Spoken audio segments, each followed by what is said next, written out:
Welcome to the Soul Traveler Podcast, an exploration of conscious living with your host, Jennifer Mitchell of The Soul Experience. Join Jennifer as she explores the quantum realms of the subconscious mind and all aspects of spirituality. Driven by curiosity and a thirst for knowledge, topics will stretch the boundaries of your imagination and revive your mind, body, and soul. Hello, Soul Travelers. Welcome back to another episode. I'm your host, Jennifer Mitchell. Today, I am joined by the lovely Debra Driscoll. Deborah is an author, spiritual teacher, energy guide, and founder of Big Life Magic. Welcome to the show, Deborah. How are you? I'm well. Thank you for the invitation. Absolute delight to be here. Yes, and it's lovely to have you here. I'm so glad that we were able to record today. We had some technical difficulties. We were able to get through it. Gotta love technology, and I'm happy to have you on. Yeah, it's great to be here, traveling with everyone as we listen and share stories. Yes. Where are you calling from today?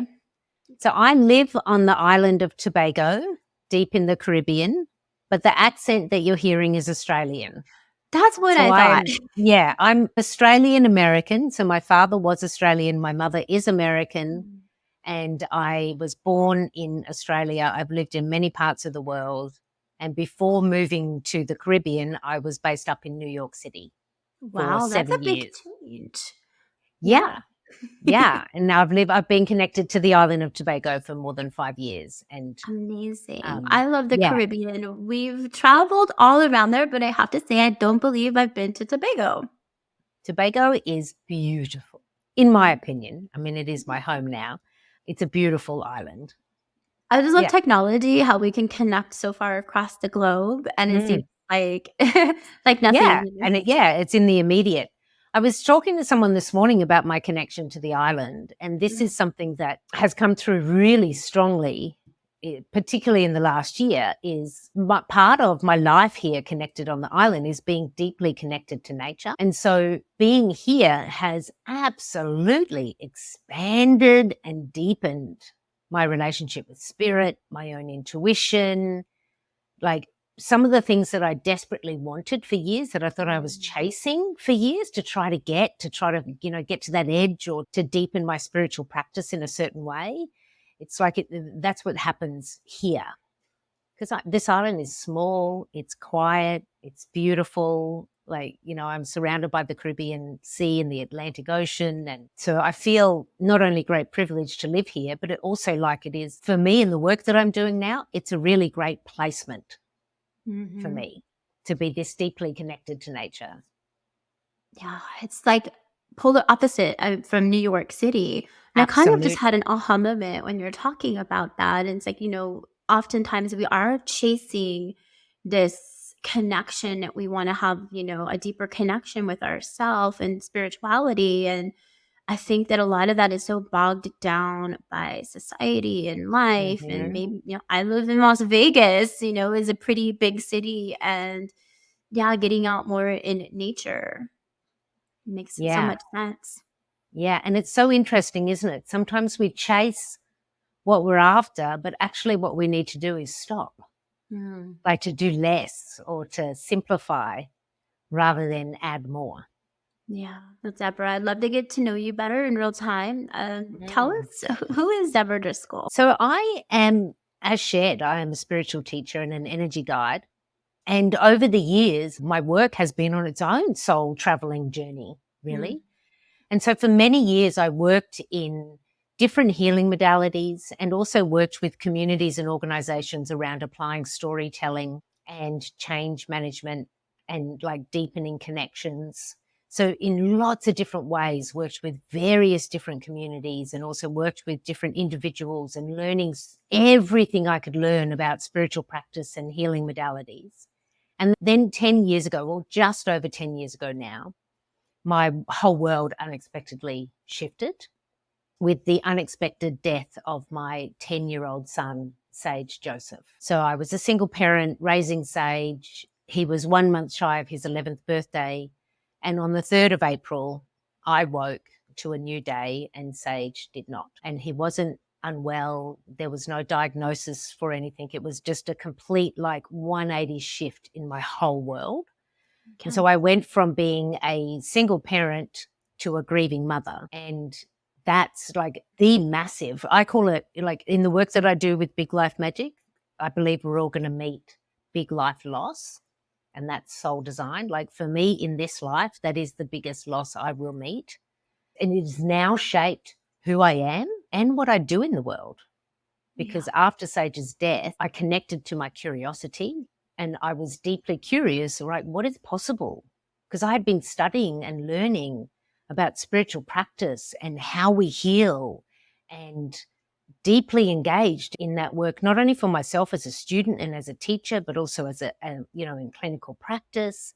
And then when my whole world shifted and broke open, the question was, well, what now? What next? Everything I know has been challenged. What's possible? Because, you can say, it's said in the spiritual practice realm, everything's happening for a reason.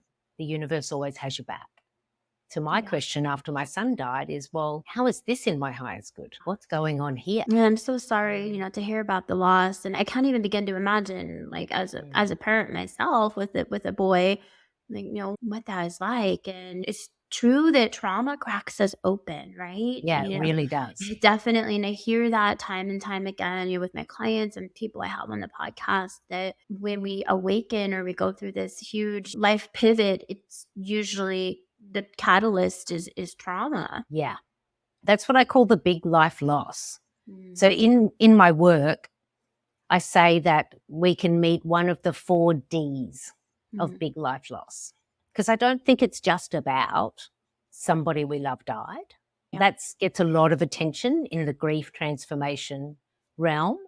But the 4 Ds are death, divorce, a diagnosis, or a dream that doesn't come true.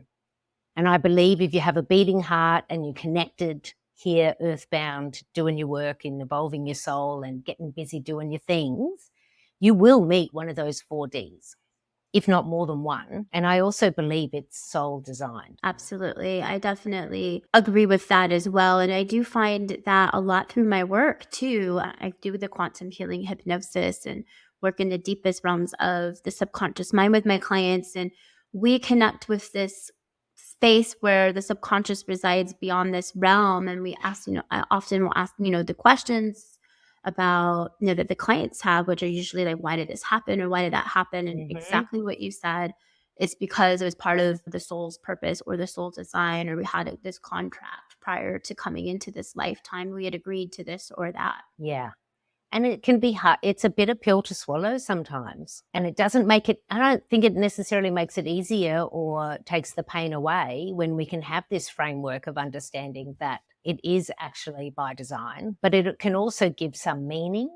It can give some direction to some of these big why questions that we have around why did that happen? Why do our hearts break? I also believe our hearts are actually made to break. Again, that's a part of being in this life fully, is we don't seek to 100% protect our hearts and not have any trauma touch them at all, because then that's a protected heart that will never break. Sure, but I think we're here to feel all of the emotions and have a diversity and a range of experiences.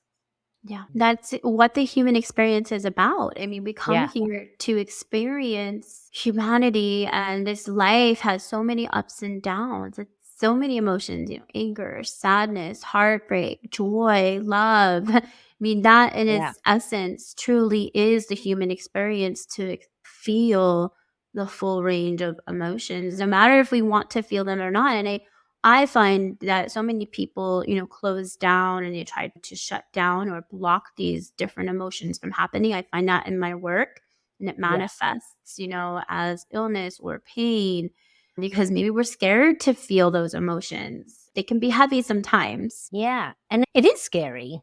And I think there's also some misconceptions around what happens if I do surrender to this. Yeah. A lot of the people who I work with in the grief transformation space, there is this fear that if I surrender to this and actually feel my feelings like everyone's telling me I should, then I'm going to end up down some deep, dark hole. And I don't know how deep that is. I don't know how long I'm going to be down there for. And my experience, like my personal experience, and also in the people I've worked with, it's not that. It's not a hole. It's a pathway. There is a pathway from your big life loss to your big life magic.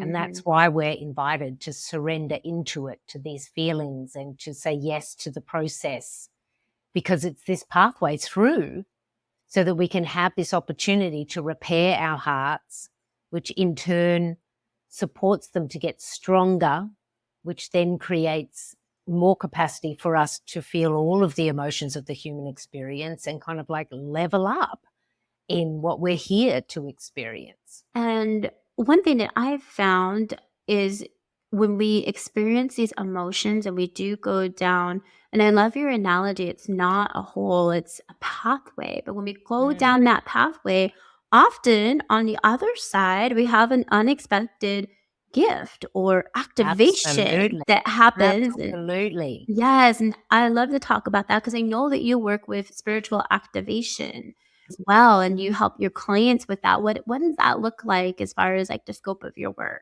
Yeah, I'd like to say that I work in practical magic. I'm definitely in the magic realm. I am woo, capital W, and I'm also a very practical, grounded person. Yes.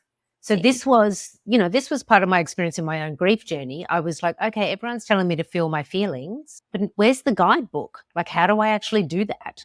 Yeah. And so now, more than 10 years later, I work in grief transformation with people, which is its own unique journey from loss to magic. And I have a framework that supports people in the loss to magic, spiral process. But in all of the work that I'm doing, I do work in magic activations, which essentially is like, what's the playtime?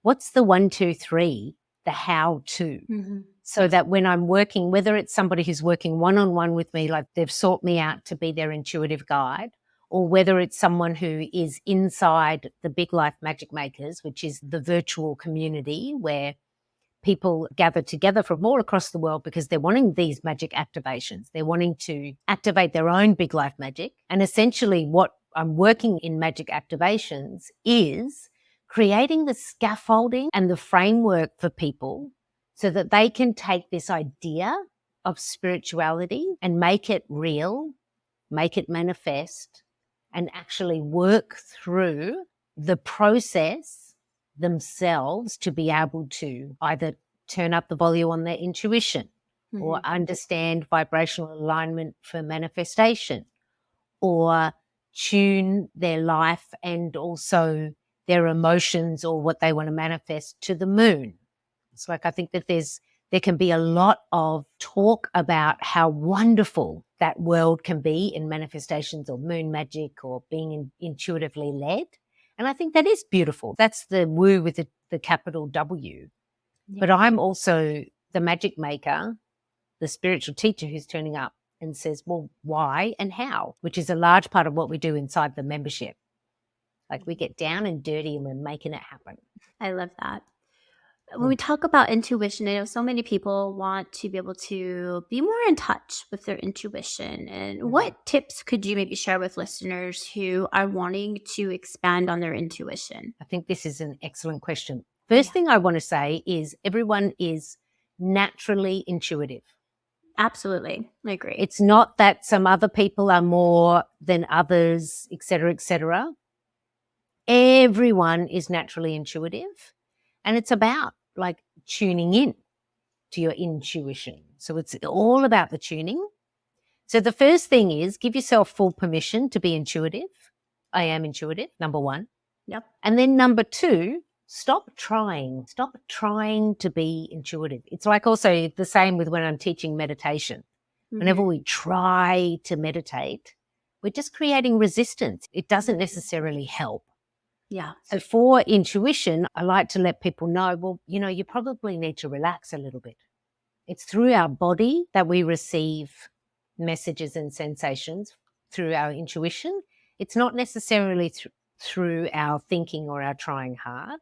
So there's, Now, there's many, many steps to open and welcome your intuition. But the first thing I like to say to people is you've already got it and you could probably do less. So many of those points that I agree with, and then I also encounter through my own work, people trying, again, I work with hypnosis. And a lot of people, they try to be hypnotized or they try so hard to relax. I'm like, well, that defeats the entire purpose, and I always tell them, play with the imagination.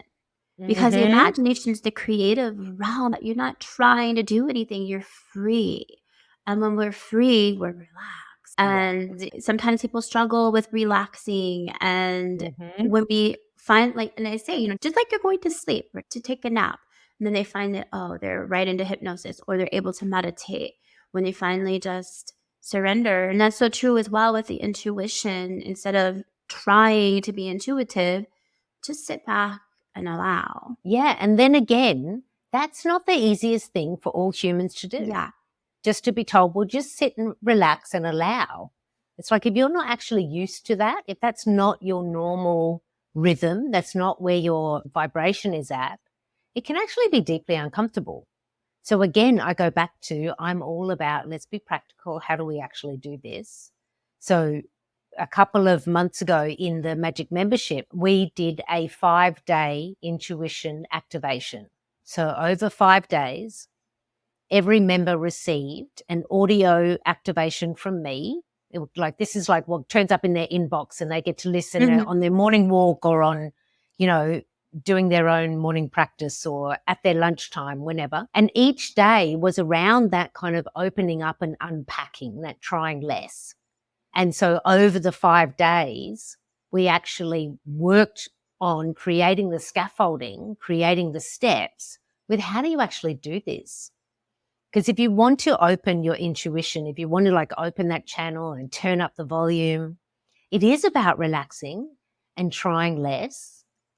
And it's also about creativity, like you said, the imagination. Yeah. And it's also about turning off the thinking mind and the allowing of the magical mind. And so in the 5-day intuition activation called Attune, that's what we did over the 5 days. Is they listened to me teaching for about 15 minutes in an audio activation, and then they had different tasks for the day to do. And one of the great tasks, and I'll share this with all the listeners, I highly recommend doing this if you want to sharpen your intuition. Find something that you love doing that you can do without thinking and do that, like knitting, drawing, gardening, cooking, any of those things that's actually using your body, that you're active, and it helps you to relax. Because when we're doing those activities, we're opening up our body, we're turning off the thinking mind, and that is the fertile ground for your intuition. So true. I love to cook, and my husband, he doesn't understand how that's relaxing. Yeah. But again, it's about playing in that creative space, which to me is relaxing. I love to create new dishes, and it's something that's very fun. And I would absolutely agree with that. I think that's really good advice, to any listeners that are out there to do something like a hobby or something like that, that they enjoy doing, where they can relax and just be creative and allow that to just kind of trickle in. Yeah, because what you do, if you spend more time with what you enjoy and relaxing the thinking mind and still having the body activated, what you're doing is you're creating a vibration within yourself of that opening up of the channel. It's like you can't not be. The other thing I share about the intuition is it's a relationship. Like you can't not be listening to your intuition for 3 months in a row, and then you suddenly want your intuition to tell you, is this the right move for me? And try to access your intuition, but you haven't been listening for 3 months. It's like the intuition is still there. You've always got it, but it's a relationship that's gone quiet. It's like, you wouldn't call a friend after 3 months of not talking to them saying, hey, I really need your advice. And they'd be like, well, I heard from you in 3 months. Where are you? Yeah. And it's so interesting too that people have such a hard time trusting their intuition. Like when you look back Has it ever been wrong? And I would be quite surprised if anyone said yes to that. But yet we still have this hard time trusting it or believing it, and we doubt. I think a lot of that is society, programming, conditioning, wanting to keep us from trusting our own inner wisdom or inner guidance. I mean, yes, and I think it is that. And also, our intuition doesn't speak English or the language that you speak. You may speak German or French or whatever the case may be.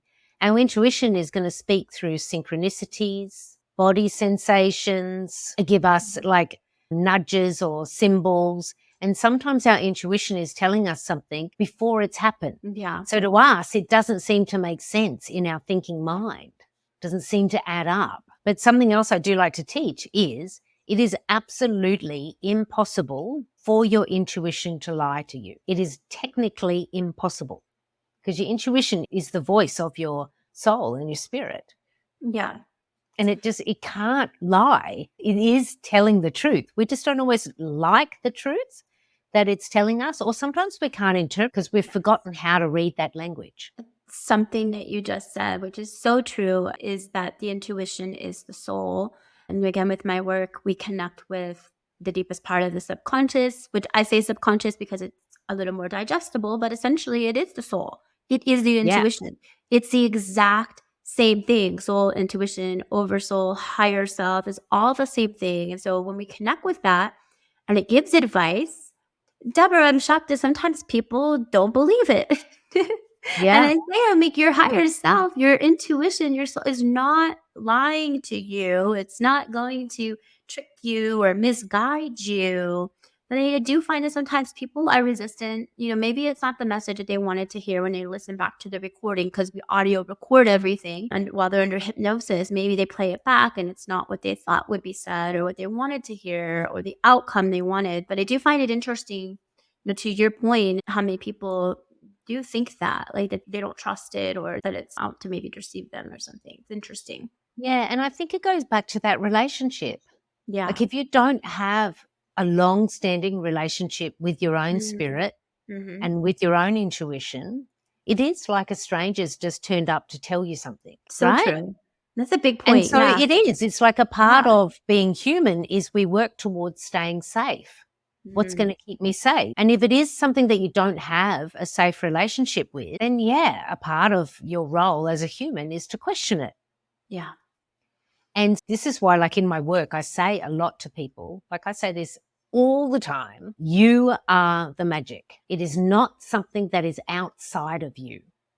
You are the magic. You are your subconscious. You are your soul. You are a speck of the universe. And so you get to decide what relationship you have with your magic, with your soul. And so again, a lot of the work that I'm doing, particularly in the Big Life Magic Makers, the membership, because we're meeting on a regular basis. There's a whole diverse community. So we're learning from each other and doing different magic activations together. But essentially, so much of that is about supporting people to have their own connection to themselves, which sounds like, even as a sentence, supporting you to have a connection to yourself. It's like, but here I am, I'm right here. So, but we disconnect from ourselves. Yeah. Something that you mentioned earlier when you're talking about moon magic, maybe for listeners who aren't familiar with that, can you expand on that? What do you mean by that? Like, what's the definition? Moon magic is one of my favorite things. A lot of people in my life would actually refer to me as a moon witch because I do identify as somebody who, like the moon and me, we're besties. We really are. So the work that I do with the moon is around supporting people to understand that the moon is one of the greatest manifestors you will ever meet. So the moon has the perfect, repeatable process, which is going to help you to tune into your intuition, follow the energy forecast to align with getting after what you want, which is what manifestation is. So essentially, in a snapshot, I support people to learn how to align with the 4 major phases of a lunar cycle. So at new moon, we're setting our intention. Then a week later, the new moon has shifted to the waxing moon phase. In the waxing moon phase, the moon is growing in light, which means your intention is growing in light, which also means that you are now in a new phase with your intention where it's more active, it's more out there. At full moon, it's the peak of the lunar cycle where there's more information. It's either going to be a release or an insight. And then at waning moon, the moon is letting go of light. So you're invited to let go of anything that's in your way, let go of any habits, let go of any memories, let go of any, relationships or whatever the case may be with what it is that you're working on. And then look at that. The moon goes back to new again. So the moon is going to give you this absolute repeatable structure that is going to support you in your, not only in your manifestations, but tuning in for yourself. Because if we follow the other thing I teach about the moon is your mirror. So if the moon is small, little crescent in the sky, then if you're mirrored to that, then that means go inside, go into your internal place. That's new moon. It's not like let's all be out there. When the cosmic spotlight's on for full moon, it's energetically, it's the time to be out. I mean, I could talk for a long, long, long time about the moon. I really could, because I have been working with the moon for a long time. And it's one of the key things that I teach. And it's the anchor points in the Big Life Magic Maker community. We meet every new moon and we meet every full moon. That's so interesting too, because I don't think I've ever heard before, I'm trying to think back, about the connection with manifestation and the moon. I don't think a lot of people probably make that connection. Yeah. Like seriously, the moon has got it going on. Because I think also the other thing is that we in the spiritual practice realm or in manifestation or intuition, we complicate it. We make it too complicated. And really it's simple. Be consistent. Be aligned. Like the moon's showing that. It's like set your intention, move towards the intention. When the light's on, see everything that you can see. What can you see? The thing in the way of the intention. Great, get rid of that. Okay, here we are back again. A new intention. And it's not like every lunar cycle you're making a brand new intention. You might make the same intention for a whole year, but every time you meet new moon, you've got some new information that you're adding towards it. That makes so much sense too. Yeah. And look, she's right there. She's up in the sky. You can't miss her. Yeah. She's there the whole time. So beautiful too. The other night on the 31st, it was like so beautiful. Yeah. Yes. I could talk with you for hours. I've learned so much today, Deborah. Tell us what's new. What are you working on? Any projects or anything upcoming that you want to tell listeners about? Indeed. So with the Big Life Magic world in our whole galaxy, what we're working on is expanding our membership. So in 2024, Big Life Magic membership is going global. Beautiful. Which is really exciting. Yeah, it's really exciting. So the virtual membership will have access at different time zones, etc., which is really has always been a part of my vision. And, continuing to do my work in grief transformation, continuing to share my book, A Series of Surrenders, around that work. So if anyone's listening and wants to know more about the grief transformation space, you can read or listen to my book, A Series of Surrenders. I can give you the details so you can put the links in the show notes or, so people can easily find it. But the thing I'm really excited about for 2024 is the big creative project for me personally as a creator is I'm going to be developing my first Oracle card deck. Oh, I love that. I know. I love it for me so too. Yeah. So that's exciting for me. In the Big Life Magic world, expanding our membership is going to be a huge focus for the year because it's the heart of my business and the community has a very big heart. And I'll make sure to link everything in the notes so that listeners can find your community and your book. Yeah, I just want to say thank you, like a heartfelt thank you, for coming on the show and sharing your story and the work that you do. Not a lot of people feel comfortable in that space, working through grief. It takes a lot, and also to be a guide and to help people through that transition. It's so powerful and profound. And so just thank you for being a support system for people.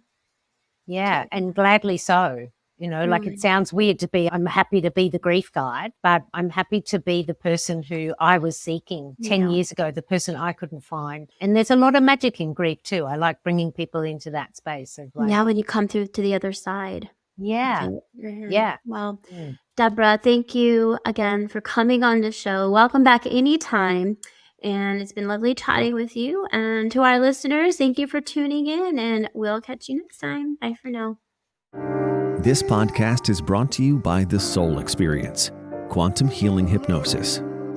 Are you ready to embark on an inward journey of quantum healing? Quantum healing hypnosis is the most profound method of inner work and self-healing someone can do while on a spiritual path. In a single session, you experience past life regression, exploration between lifetimes, self-healing performed by your subconscious, release of trapped trauma, and answers to your most important life questions. Your higher self has a message for you and is here to help you and guide you on this life journey. Book a session today with Jennifer Mitchell at thesoulexperiences.com.